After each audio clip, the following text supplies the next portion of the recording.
Kol Shivas Yomim, Tzei Midiras Keva, V'shev B'diras Arai.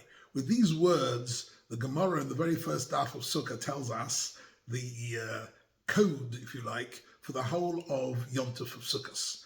And that is, we're supposed to shift the focus of our life out of our permanent dwelling into Diras Arai.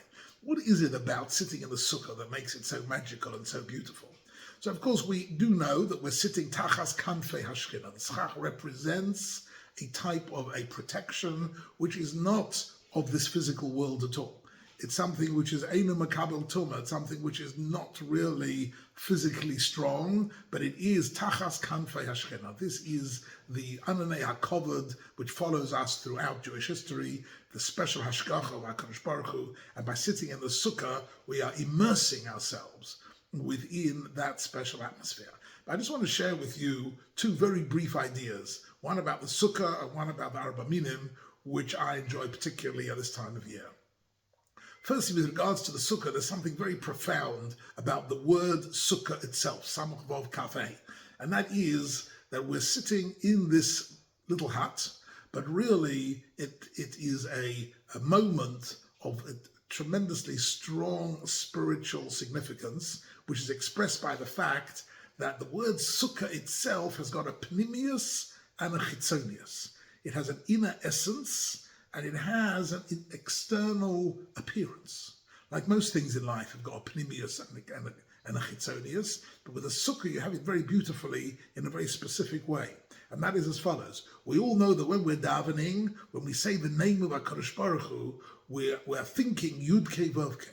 We're thinking of the Shem Havaya, the name of HaKadosh Baruch Hu, which represents the infinite Ein Sof. HaKadosh Baruch Hu is beyond any human comprehension at all, who we are simply standing before HaKadosh Baruch Hu, but we can't really imagine or understand his essence at all. But then there is the word that we actually enunciate, the word that we say, and that is Aleph Dalet Nun Yud. That's not the Shem Havaya, it's the Shem Adonus, it's the Shem of HaKadosh Baruch Hu, which appears to us in this world, the guiding hand of HaKadosh Baruch Hu, the guiding hand in Jewish history, the protection of HaKadosh Baruch Hu. That is visible to us, the manifestation of HaKadosh Baruch Hu in this world. So you have here the hidden essence and the external manifestation. The Yud Kei Vav Kei and the Aleph Dalet Nun Yud, when they combine together, that is really the complete message of the presence of HaKadosh Baruch Hu in this world. And this is what we have here in the Sukkah. The Sukkah Samach Vav Kaf Hei is, firstly, it's a gematria of 91. And 91 is the combined gematria of Yud Kei Vav Kei and Aleph Dalet Nun Yud. Yud Kei Vav Kei is 26, Aleph Dalet Nun Yud is 65. Together they make 91, which is Samach Vav Kaf Hei, which is Sukkah, the word Sukkah. But it's even more than that, because the way Sukkah is written with 4 letters, Samach Vav Kaf Hei, the inner 2 letters are Kaf Vav. The inner 2 letters are 26. They are the 26 letters of the Shem Havaya, the essence of HaKadosh Baruch Hu, which is ineffable and indefinable. And then the outer 2 letters are Samachei, which is the 65 of the Shem Adnus, which is the Shem Hashem that we can see in our life. And by sitting within the Sukkah, we should be able to feel that we are in some way getting close to our understanding of standing before HaKadosh Baruch Hu in this world, receiving the blessings of HaKadosh Baruch Hu, and receiving the Shemirah of the Ananei HaKovod, and that it's that sense which really sort of accompanies us throughout the Yom Tov of Sukkot, and every additional minute you can spend in the Sukkah, do so. Even it's not during a meal. People make a mistake about that. If you want to read a book, you want to read the newspaper, whatever you want to do, you want to speak to a friend, you want to make a phone call, go and sit in the Sukkah. The Sukkah contains within it that Kedusha, which is only available to us for 1 week, and that is something which is infinite, has infinite significance to it. That's the first point I want to make about the Sukkah, an idea which gives me personally an inspiration on the Yom Tov. The second point I want to make is about the Arba Minim, and particularly the Etrog. So the Etrog is a very interesting word, Etrog. It doesn't appear in the Tanakh anywhere, Aleph, Tov, Reish, Gimel. It's a strange word.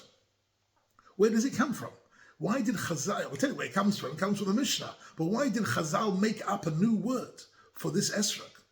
What is written here in this word?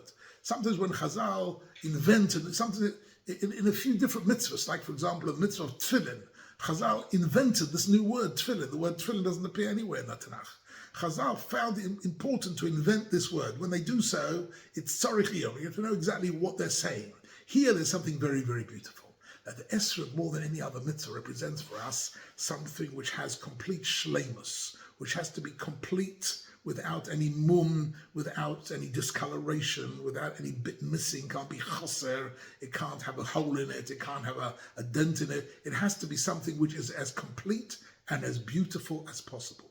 And that is the hidur mitzvah of the Arba Minim, and particularly of the Etrog. It has to be complete. Why is that important? Because in our davening, there are several things when we stand before HaKadosh Baruch Hu, we speak about completeness. And there are four things where particularly where the word shleimus is an operative word for us in so many different ways. The first one is with regards to our emunah. When we spell out our emunah, we say, Ani ma'amin be'emunah shleima. Our emunah has got to be complete without any reservations, without any question marks, without any hesitations. We need an emunah which is rock solid. That's what we're davening for. An emunah shleima. So the aleph of Etrog is the aleph of the word emunah. The taf of Etrog, the second letter, is another phrase that we say in our davening every day. V'chazirenu b'seshuva shleima. We're davening to HaKadosh Baruch Hu that we should be able to engage in tshuva, not just partial, momentary tshuva, but constant, total tshuva. Return to HaKadosh Baruch Hu, return to closeness to HaKadosh Baruch Hu, and to disconnect ourselves to any mistakes or misdeeds we might have done. All that is the tshuva, which has to be tshuva shalema. So aleph is emunah, taf is tshuva. What is the reish? Reish is something we daven for all the time. Refuah shalema. We daven to HaKadosh Baruch Hu should give us a complete healing, a complete blessing of physical well-being and protection physically, and that is the reish of the refuah shalema. And what is the gimel? The gimel is we daven to HaKadosh Baruch Hu for our future, the future of Klal Yisrael in Eretz Yisrael, that it should be a geula shalema. That the redemption from HaKadosh Baruch Hu should be complete and total, and that we should be able to benefit from it and engage in it sooner rather than later. So here you have a beautiful, amazing mitzvah with an amazing key word. I want you every time to take your lulav and esrog in your hand to think of the word esrog. Emunah shalema, tshuva shalema, refuah shalema, and geula shalema, and that's the bracha of the Chag, and that is the bracha of Hasiyenu Hashem Elokeinu Birkas Bayotecha. We are carried by the bracha of the Chag throughout the year, throughout our lives. B'chei Yehirot.